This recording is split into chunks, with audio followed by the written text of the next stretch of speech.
The 113 has been around for so long. Mechanics know how to fix it. The parts are on hand. These things have been broken down and fixed by so many generations of soldiers.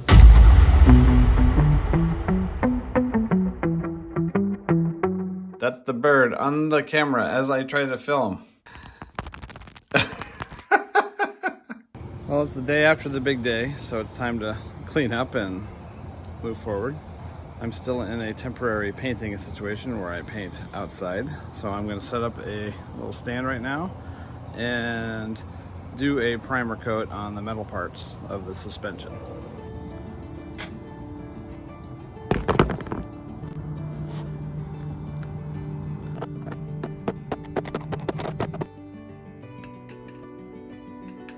To protect the bearing holes, I'm going to put the hubs on. I'm always a little less concerned about the sprockets because it's not a rotating part. All these guys have the hubs on there. And I'll give the tracks a base coat too. Today's base coat is going to be a Rust-Oleum, let's see, this is flat brown. I use this stuff because it is very durable once it's applied. A good base coat for these tanks is a dark brown, a black, or the base olive, whatever you plan. This time I'm using brown, mostly because it's running gear. A few moments in the sun. It is Arizona. So now my conversion is getting into the custom area, and I just want you to know that custom means what it means, custom. I'm not telling you to need to do this, I'm just saying this is what I do. And my tanks tend to run. So follow along if you dare, but I am going off the map. It's been out here for about half an hour. This can is now actually just right.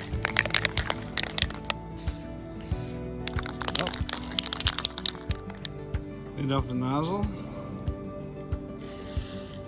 Better.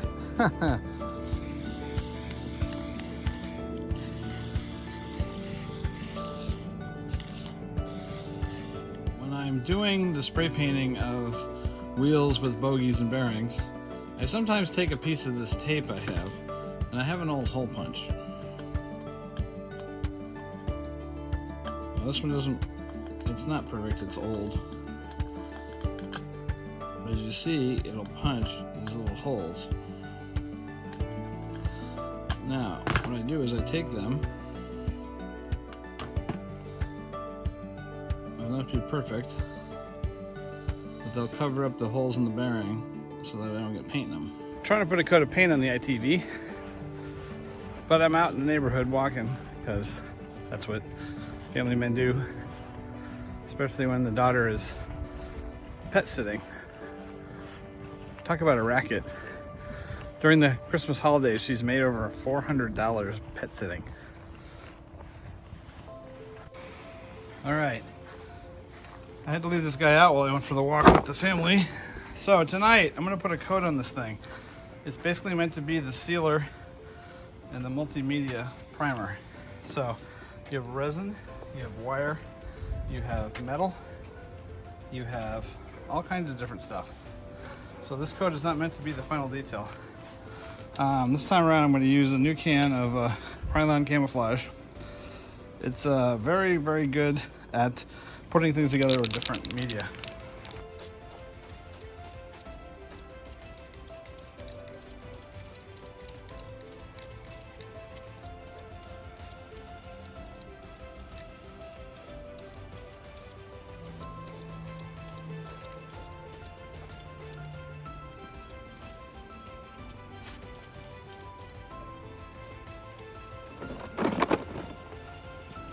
Light coats, they usually go across and then up and down, trying to make it even Steven. And made it just to sunset. Okay, it's a day later and I didn't get back to my second coat yet, and it's sunset again. So here we are, we're gonna do the second coat. See, I like these durable finishes because it's good for the battling. Do the top of the turret, do the back of the struts. Now remember, we're going to detail up that specifically 901 crew area soon. We're just getting this running. I almost sprayed myself.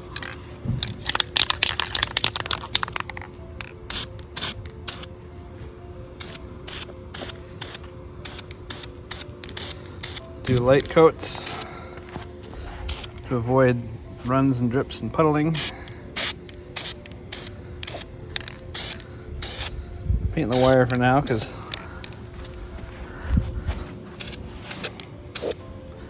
it's easier than resoldering it with a tube on it. Arizona is really conducive to this kind of paint because it just dries. Okay, that's the good for the base coat. So this doesn't look like improvement to most, but it is improvement to me. Well, temporarily at least. I'm gonna try out this new mat. Where did I get it? Oh, I got it at Hobby Lobby. My problem is I do a lot of stuff that's bigger than this. So it's not great for now, but we'll give it a try. Also, we got a new present from the old internet delivery fairy. This is to solve fundamental issues I have with filming. Those issues. I got a mount. Let's see how well it works.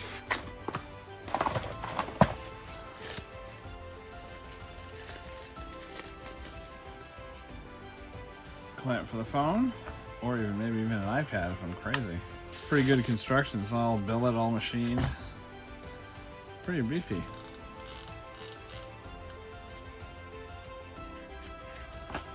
Serious. Oh, that's stiff. All right, as you see, it clamps to a desk. Now, my bench is actually interesting. It's actually an old door. All right, there, it's mounted. That's attached to the plate. It pivots. It's pretty stiff. Nice. There's 3 different heads. I'm not exactly sure what that is. It probably grips something. This is a magnetic gripper. So it uses the MagSafe grip on the back. There's a spare magnet for it. And this attaches to the ball joint. And also there is the phone gripper style.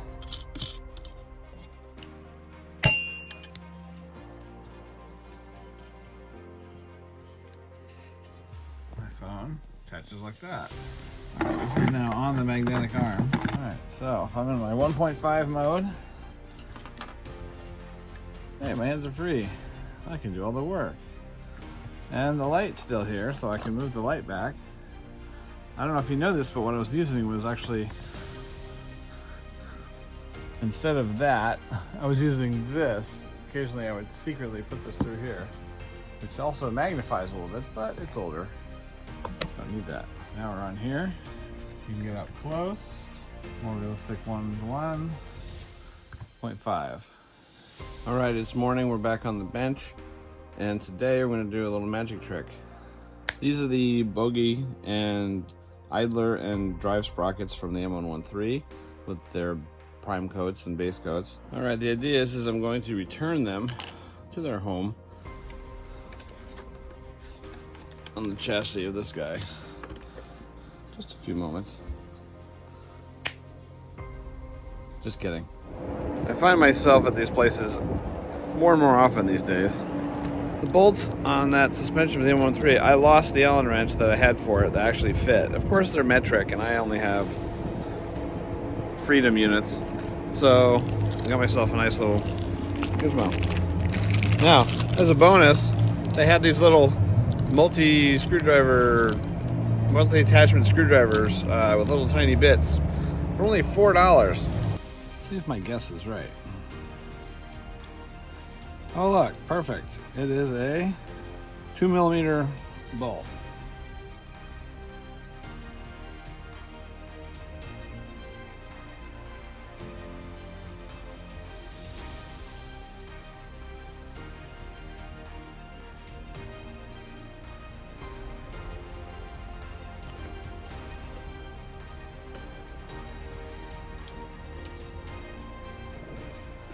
All right, here we are mid-course in this project.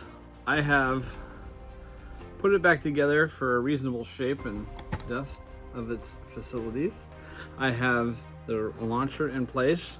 I have the Apple where it will go. It might be back a little bit depending on how I mount it. Power switch is in the hatch, and it's got a base coat on it to show you. Now this may stay in its base coat up until the battle. This is very close to the color it would be in Germany. You know, the forest green overall color, the bronze green. Right now I'm still playing with the side skirts. They're not glued on or fastened on. I did, like I said, I drilled out the whole swarm so it has the correct fitment. And if I can pull this off, I'll fit them on real quick so you get the look. A little bit of paint. Get them.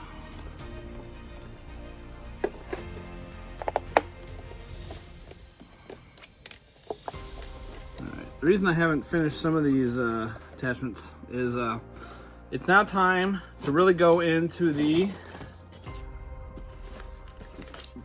back into the FC Model Trend 3D printed turret. I'm going to really try to harvest the accurate detail parts off of this to do the back end of this tank. Now, the reason I've done it this way is this vehicle is this is what we would refer to as a runner. This will run, this will fight, this has all of its equipment in place. Now, it's time to really try to make it a looker. Now, I know this will never be a contest winning model, but this will be about 75% there. The only reason I'm giving this an extra double look over is he had the machine gun pintle mounted on here. Now, I've got a loose one, which is probably best because if you notice, when this thing traverses, it might hit the Apple. So if this was on here, it would definitely hit the Apple. So for now, we're gonna work on machine gun a little later. What I'm really interested in primarily is the mounts, the braces, the hatch openings, and the shields. So we'll do a little work on this and we'll see how far we get. I don't really have any drawings. I do have a book somewhere around here, and if I pull it up, it might have some line drawings. But these are 3D printed with resin. They are very nice. We showed you some of these before. Some of the shapes are basic, which means I could duplicate them in another material in case I break them. I'm really interested in the accurate upright mounts and braces for the launcher and the hatch holder. See, the hatch holder actually had position indicators in it where the crew could do the loading position or the, full open position. A nice detail included in the FC kit is their hatch. Their hatch has more detail. As you can see, it's got the correct mounting positions. Little locking pin they have. And without too much effort, we can get into some of these parts.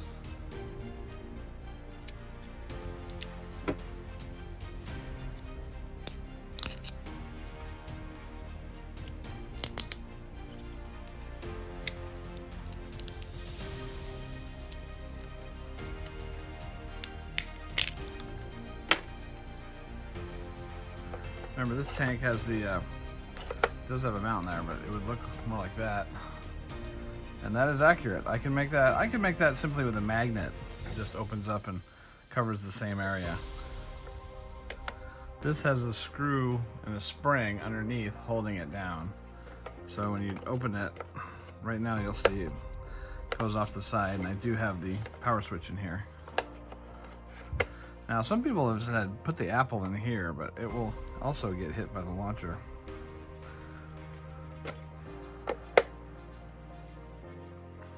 Interesting. Part that I'm looking for in here that I don't seem to find is the periscope. I'll have to check and see. Maybe he omitted my periscope from my kit. You could liberate the one from the 18th scale, but let's not be hasty.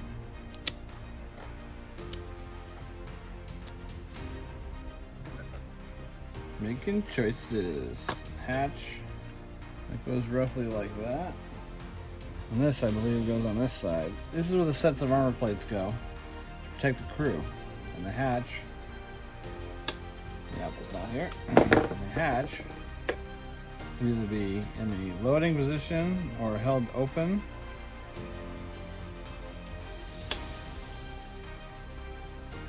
To me, seems more like that.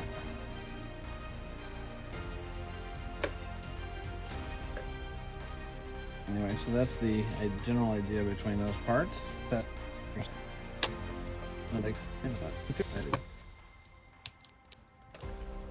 Laying out some of the parts to get a good idea where they should go. This is the True Patch holder they came up with. This is the loading position.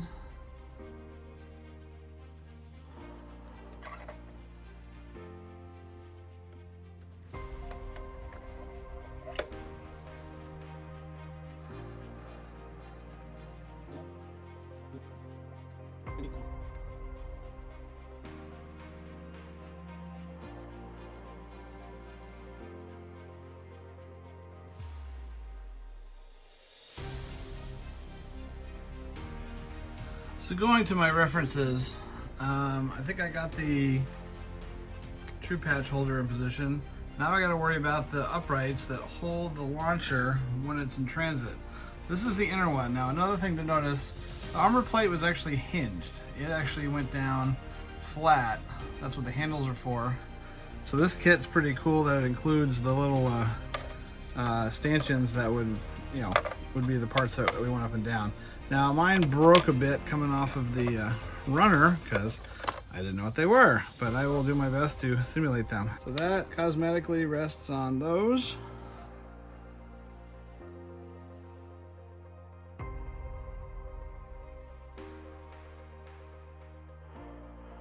That's what we're going for. And that covers the hatch. Hatch mounting pin. And the other side. So, alright, a little glue, a little elbow grease.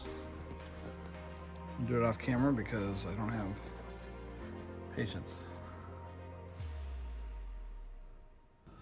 Alright, I mean, you could go wild and do that as down. Show off that detail, but I'm going to put them up.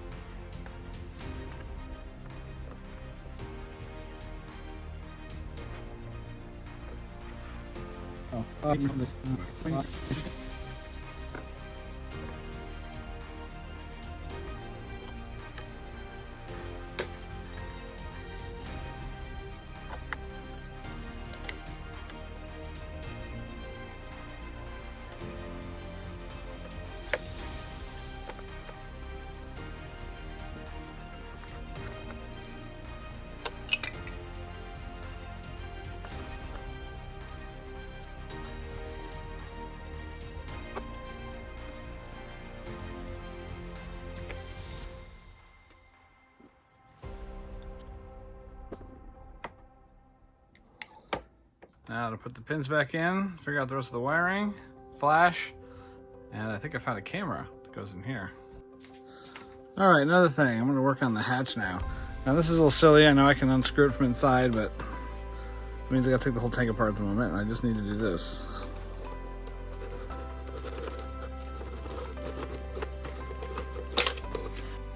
You may remember this has a magnet because the hatch attaches via a magnet.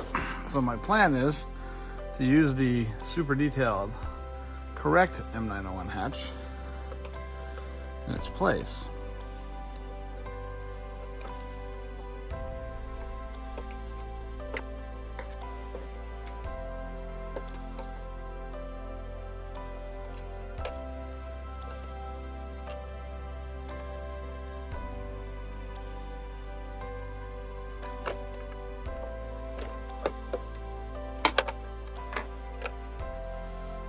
Voila.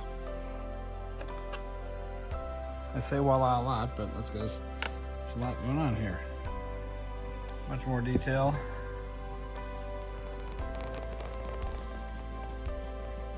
Matches the details in my resources pretty evenly. Next, periscope. Truth is, a good project is often the result of good resources. For those of you who aren't familiar with squadron signal books, for those of my generation, these are the primary source of information a lot of us had on our model projects. This one came out in 2009, so this is a pretty recent one actually for these guys. Just so happens in the back of this book, there's a whole section with some of the familiar photographs you've seen. This is one in 1985. Notice it's wearing the Murdoch paint scheme. This is what they call the Winter Verdant. Happens to have one done up in later NATO paint scheme, the 3-tone. And then there was also one in olive drab, which was common in the actual European deployments. So, walk around pictures of everything I needed, including the elusive rear door. So I'm going to make that. That's apparently a piece of glass with a frame and some bars. So theoretically I can make that and stick it on the outside. Nice little detail. This helped me do the alignment for the upper parts, including the armor. And as I showed you a minute ago, it indicates that it folded down. Obviously, Vietnam era was the overall olive drab. In the 70s, the Army adopted the 4-color mobility Equipment Research and Development Command camouflage scheme. It started around 1975, and I've seen the schemes in the National Guard up until the 90s. Don't let it say just 80s. The 3-color camouflage NATO scheme officially replaced it. Most of the vehicles in Germany adopted a overall forest green or olive drab color in the 70s and 80s. Now, the reason it's hard to explain is there were 12 colors officially used by the Army at the time. The Murdoch scheme, as you see, used 4. You had a color, you had an opposing color, you had your light and dark contrast. So in this case, you see this. Now the Murdoch paint schemes were varied, and they had basically 5 overall schemes. You had Winter, USA, and Europe, and that's the one that you're commonly seeing on most of your vehicles. This one was very similar to the Tropics color. You see a lot of Marine M60s and Labs on this. Now the Marines also paint their vehicles these colors. This is the Red Desert scheme. I did my Sheridan in this color. And then obviously later they came to the NATO. Now my scheme is going to be a version of this. This is a very similar to the, they call it the Fall or Winter Verdant scheme. Basically it means it's emulating green foliage with the brown foliage of the fall, the drier colors. And that's a tan and a black being the offsetting colors. Now the Army kind of went away from the scheme of the Murdoch command colors because repainting your tank for the 4 seasons was not logistically sound. Obviously vehicles that were deployed would get extra special attention, but so you would often have a motor pool with 5 or 6 versions of these paint schemes, depending on who was doing it and what was their actual interest and motivation to fix it. NATO obviously took over and simplified everything, but as we said, a lot of the vehicles in Europe were green. I love these books. I've actually met David Doyle at one of the national IPMS conventions, and great guy. Talked to you all at hours about all kinds of stuff. I have books for the Sherman, the Pershing, you name it. I've got about 50 of his books over time. Don Greer obviously did the art, so thanks to this Squadron Signal for letting me show it to you a little bit. If you haven't seen them, they're still available online. You can still find them in hobby shops. You can still find them at the Nationals. And it's a really good resource.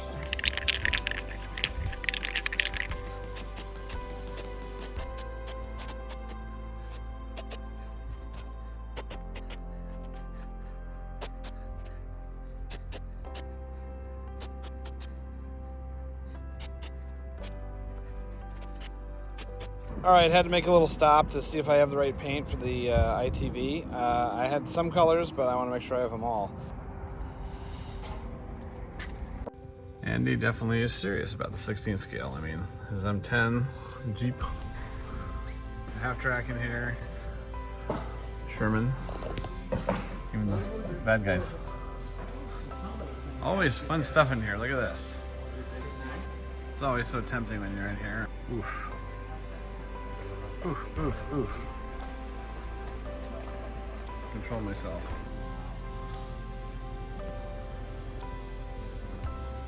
That's what I'm looking at for the moment. Had good results with the Crusader. So let's see what we got. They have a whole bunch. All right, I got my paint. They had to pull some of it out of the website side, but it's nice that they did the work for me. Now it's off to see if I can make them proud.